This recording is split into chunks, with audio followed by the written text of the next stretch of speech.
Good morning students, हमारे YouTube channel maths light house पर आपका स्वागत है।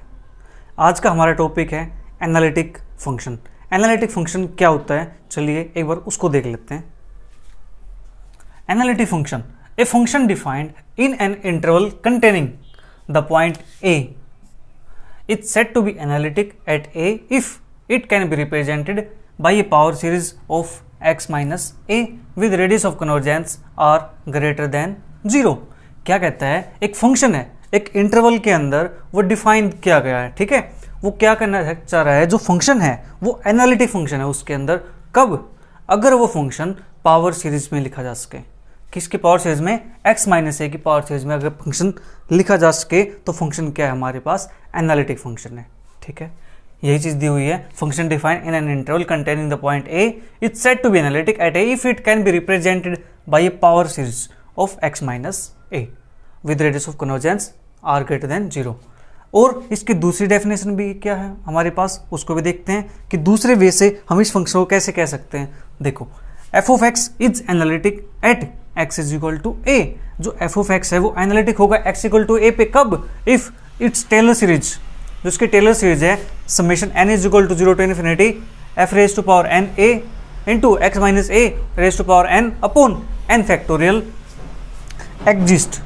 अगर ये वैल्यू क्या करती हो, एग्जिस्ट करती हो, मतलब क्या है, जो इसकी वैल्यू है, इसकी जो आंसर आएगा वो आंसर हमारे पास क्या, तो एक फाइनाइट क्वांटिटी आता हो, ठीक है, not infinite and not defined, क्या तो एग्जिस्ट करता हो। इट मीन्स क्या हो, हमारे पास जो इसका वैल्यू आएगी, इसका जो आंसर आएगा वो क्या होना चाहिए, फाइनाइट होना चाहिए। तो फंक्शन को हम कह सकते हैं कि फंक्शन क्या है, एनालिटिक फंक्शन है, ठीक है।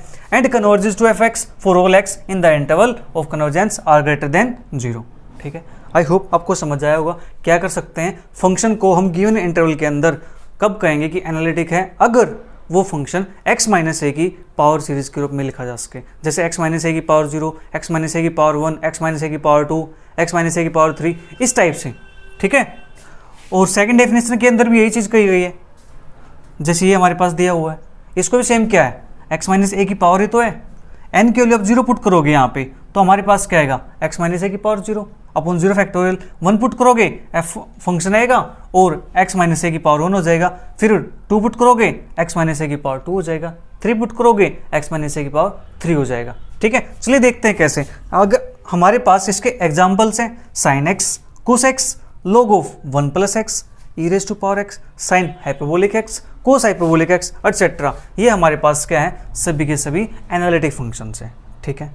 क्या है ये, एनालिटिक फंक्शन। देखो अब जो साइन एक्स है इसको हम पावर सीरीज के रूप में कैसे लिखेंगे, इन्होंने कहा ना x माइनस ए की पावर सीरीज में लिखा जा सके। चलिए लिख के देखते हैं उसको कैसे लिखेंगे हम।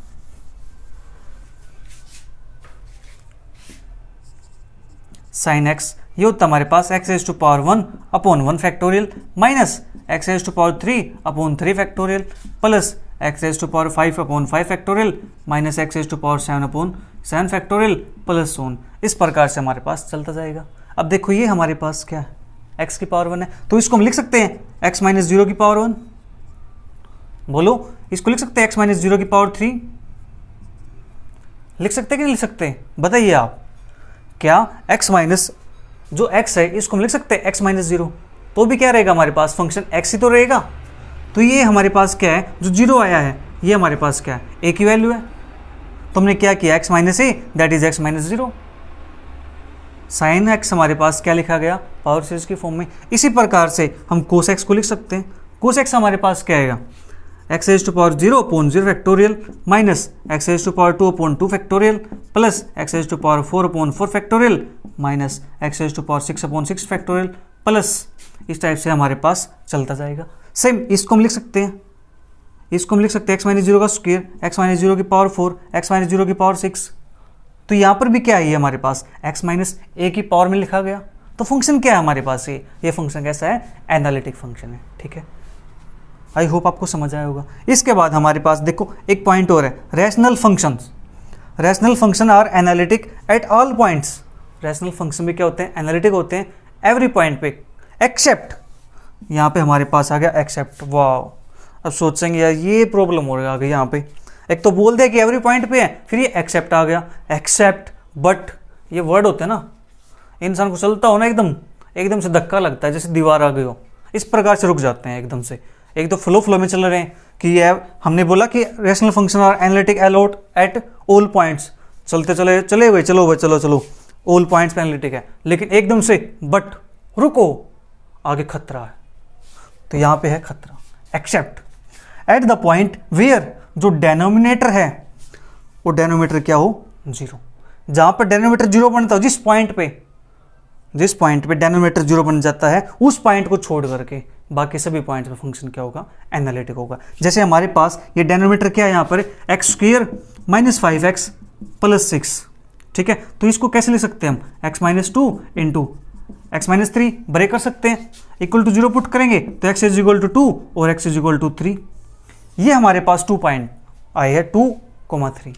इस 2 और 3 को छोड़ करके ये फंक्शन एवरीवेयर क्या है एनालिटिक है, ठीक है, सिर्फ इन 2 पॉइंट को छोड़ करके 2, 3 को। क्यों? क्योंकि 2 और यहाँ पुट करेंगे और 3 यहाँ पुट करेंगे तो हमारे पास आंसर क्या बनेगा 0 बनेगा, ठीक है, आंसर हमारे पास क्या 0 नहीं बनना चाहिए, तो फंक्शन क्या हो जाएगा हमारे पास यहाँ पे एनालिटिक फंक्शन, ठीक है। आई होप आपको समझ आया होगा। इसके बाद देखते हैं कुछ इसकी प्रॉपर्टीज है।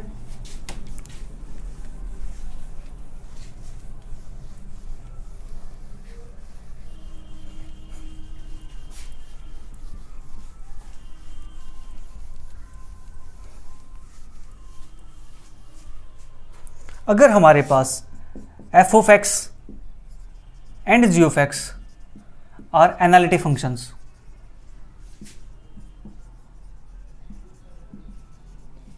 एट x = a, अगर f(x) और g(x) ये दो हमारे पास क्या है एनालिटिक फंक्शन है किसी पॉइंट x = a पर, ठीक है, अगर ये एनालिटिक है देन हम कह सकते हैं कि f(x) + g(x) ये भी क्या होगा एनालिटिक होगा।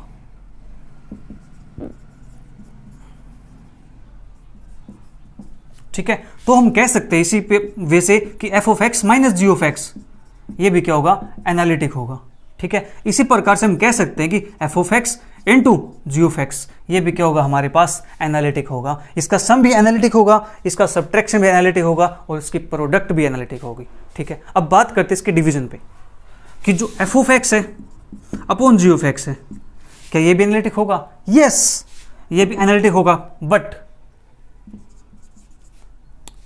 बट आ गया जो ये चीज है g(a) पुट करें तो हमारे पास 0 के इक्वल नहीं आना चाहिए, ठीक है। क्या कहा? f(x) अपॉन g(x) क्या एनालिटिक है, बट अगर यहाँ पे जो पॉइंट पुट करते हैं ना वो पॉइंट पुट करने के बाद आंसर 0 नहीं आना चाहिए। अभी हमने एक एग्जांपल देखा है, कौन सा एग्जांपल था? x/(x²) - 5x + 6, तो यहाँ पे क्या था अगर हम 2 पुट करते हैं तो यहाँ पे जो आंसर है वो क्या बनेगा हमारे पास नीचे डेनोमिनेटर 0 बन जाएगा। 2 का स्क्वायर 4 - k 5 2 10 4 - 10 - 6 और +6 क्या बनेगा हमारे पास 0 बनेगा, ठीक है। क्या हमारे पास f(x) अपॉन g(x) को भी एनालिटिक फंक्शन कहेंगे कब? अगर यहाँ पर डेनोमिनेटर के अंदर पॉइंट पुट करें x = a पुट करें तो आंसर हमारे पास क्या नहीं आना चाहिए 0 के इक्वल नहीं आना चाहिए। तो फंक्शन को क्या कहेंगे कि फंक्शन क्या है एडिशन पे भी, सब्ट्रैक्शन पे भी, प्रोडक्ट पे भी और डिवीजन पे भी क्या है एनालिटिक फंक्शन है। आई होप आपको समझ आया होगा। चलिए इसके बाद देखते हैं अपने ऑर्डिनरी पॉइंट, सिंगुलर पॉइंट, ठीक है। चलिए देखते हैं क्या ordinary and singular point, ordinary point और singular point. Consider the differential equation, एक हम सेकेंड डिग्री की डिफरेंशियल इक्वेशन कंसिडर करते हैं p0x d2y/dx² plus p1x dy/dx plus p2x y = 0। ये हमने मान ली इक्वेशन 1 डिफरेंशियल इक्वेशन है जहां पर जो p0x p1x और p2x है ये क्या है फंक्शन ऑफ x, ये x के फंक्शन है, या फिर आप कह सकते हैं कि पोलिनोमियल इन x, ये क्या हमारे पास पोलिनोमियल्स है p0x p1x और p2x x के पोलिनोमियल है x के अंदर, ठीक है। Ordinary point x = a is said to be ordinary point of the differential equation 1। इस डिफरेंशियल इक्वेशन 1 का ऑर्डिनरी पॉइंट कब कहेंगे x = a पर? If both the functions, note करने की बात है यहाँ पे, both the functions, not only single, both the functions. कौन से p1x upon p0x, p2x upon p0x, इसके नीचे पी नोट एक्स लिखो और इसके नीचे पी नोट एक्स लिखो, ये दोनों फंक्शन क्या होने चाहिए, एनालिटिक होने चाहिए at X equal to A पे। ठीक है, समझ आया? क्या होनी चाहिए, P one x upon P naught X, P two x upon P naught X are analytic at X equal to A. उसके बाद हमारे पास क्या है, singular point. If x is equal to a is not an ordinary point of the differential equation then it is called singular point। अगर point analytic नहीं है x equal to A पे, मतलब क्या है, पॉइंट वहां पे ऑर्डिनरी पॉइंट नहीं है। ऑर्डिनरी पॉइंट नहीं है तो कौन सा पॉइंट है, वो पॉइंट हमारे पास सिंगुलर पॉइंट। अब यहां पर एनालिटिक का मतलब क्या है, जो ये फंक्शन है, ये फंक्शन है क्या होना चाहिए, नॉट इक्वल टू जीरो। क्या होना चाहिए, नॉट इक्वल टू जीरो। ये हमारे पास जीरो के इक्वल नहीं होना चाहिए। ठीक है, उसके बाद हमारे पास है सिंगुलर पॉइंट, और सिंगुलर पॉइंट भी हमारे पास टू टाइप के होते हैं फर्दर। ठीक है, चलिए अब कहोगे सर थोड़ी सी एक आसान डेफिनेशन बता दो इसकी ऑर्डिनरी पॉइंट की, ये तो कुछ ऐसे ही लग रहा है हमें तो। चलिए कोई बात नहीं, घबराओ नहीं। देखो ये आपने नोट कर लिया हो, देख लियो कोई। देखो इसके बाद जो ऑर्डिनरी पॉइंट है, point x equal to a it's said to be ordinary point of the differential equation 1। कब कहेंगे, इफ जो हमारे पास है पी नोट एक्स, ये क्या होना चाहिए, not equal to zero. That is अगर हम यहाँ पे x के प्लेस पे कोई पॉइंट पुट करें तो उसका आंसर हमारे पास जीरो के इक्वल नहीं आना चाहिए। ठीक है, जैसे हमने किस में किया था, रेशनल फंक्शन के अंदर किया था कि वो पॉइंट पुट करने पर हमारे पास आंसर क्या आता था, 2 और 3 पुट किया था हमने, आंसर जीरो आया था। अगर उन पॉइंट को ना पुट करें, उनको छोड़ करें, कोई पॉइंट पुट करें तो आंसर हमारे पास क्या आता है, नॉट जीरो या नॉट इक्वल टू जीरो। ठीक है, तो उन पॉइंट फंक्शन क्या होगा, हमारे पास एनालिटिक फंक्शन होगा। तो सेम यहाँ पे अगर हम x के प्लेस पे a पॉइंट पुट करते हैं तो हमारे पास आंसर जीरो के इक्वल नहीं आना चाहिए, तो इसको बोलेंगे हम क्या, ऑर्डिनरी पॉइंट। उसके बाद हमारे पास है सिंगुलर पॉइंट। अगर हमारे पास P naught X is equal to zero आ जाए, दैट इज पी नोट अगर x के प्लेस पे a पुट करें तो आंसर हमारे पास क्या आ जाए, जीरो के इक्वल आ जाए, तो उस पॉइंट को हम क्या कहेंगे, सिंगुलर पॉइंट कहेंगे। ठीक है, आई होप आपको समझ आया होगा। इसके बाद जो सिंगुलर पॉइंट है ये फर्दर हमारे पास टू टाइप का है। ठीक है, एक हमारे पास है रेगुलर और एक हमारे पास है इरेगुलर। रेगुलर सिंगुलर पॉइंट और इरेगुलर सिंगुलर पॉइंट। ठीक है, चलिए मैं इसको ऊपर लिख देता हूं।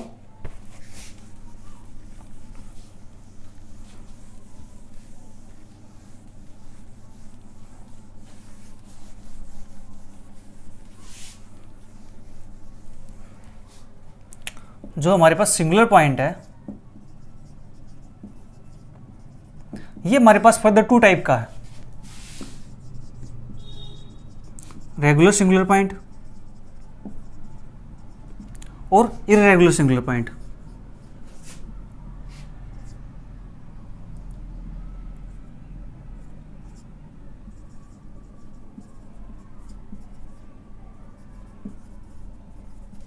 ठीक है, रेगुलर सिंगुलर पॉइंट और इरेगुलर सिंगुलर पॉइंट हम बात करेंगे इसकी। ठीक है, इसकी बात नहीं करेंगे, हम इस पे काम करेंगे। रेगुलर सिंगुलर पॉइंट है वो क्या होता है, अब ये क्या था हमारे पास, पी नोट ए हमारे पास क्या था, जीरो के इक्वल आया था।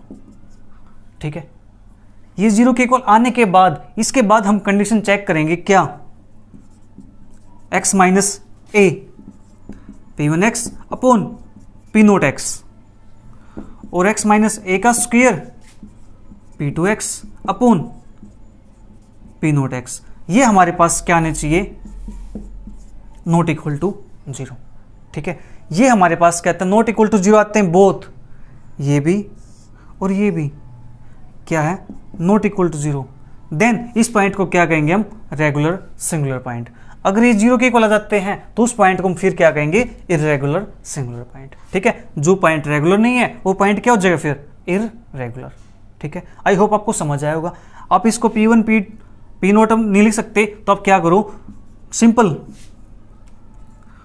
D square y by d x square plus p x d y upon d x plus क्या हुआ x y is equal to zero. आप डिफरेंशियल इक्वेशन ये भी ले सकते हो, बट आपको ध्यान रखना होगा कि यहाँ पर जो कोफिशिएंट है वो क्या बनाना है हमें, यूनिटी, दैट इज 1। यहाँ पे कोफिशिएंट 1 होना चाहिए। ठीक है, अदरवाइज आप पी नोट एक्स वो ले सकते हैं। अब सेम यहाँ पे क्या करेंगे, जो हमने ये लिखा है तो x माइनस ए यहाँ पे क्या आ जाएगा, P of X not equal to zero and x minus ए का स्क्वायर क्या of X not equal to 0, तो पॉइंट को क्या कहेंगे हम, इन पॉइंट को रेगुलर सिंगुलर पॉइंट, ठीक है। अदरवाइज हमारे पास जो पॉइंट क्या हो जाएगा, इरेगुलर सिंगुलर पॉइंट, ठीक है। आई होप आपको समझ आ चुका होगा। ये क्या था हमारे पास, सेम वही। अगर ऑर्डिनरी पॉइंट की बात करेंगे यहाँ पे तो हमारे पास सेम वही चीज़ आएगी, ठीक है। जो पी ऑफ एक्स आया था हमारे पास वो क्या होना चाहिए, not equal to 0 ordinary point के अंदर। अगर हम बात इसकी करते हैं, अगर कोफिशिएंट यहाँ पे हम क्या लेते हैं, 1 लेते हैं। अदरवाइज पी नोट की हेल्प से आप इस प्रकार से कर सकते हैं, कोई इशू नहीं है। यहाँ पे हमारा जो इंट्रोडक्शन पार्ट है इसका एक्सरसाइज 1.3 के लिए वो फिनिश होता है। जो एक्सरसाइज है 1.3 वो करेंगे हम नेक्स्ट वीडियो के अंदर। तब तक के लिए bye bye, take care, see you, मिलते हैं नेक्स्ट वीडियो के अंदर। Thank you for watching.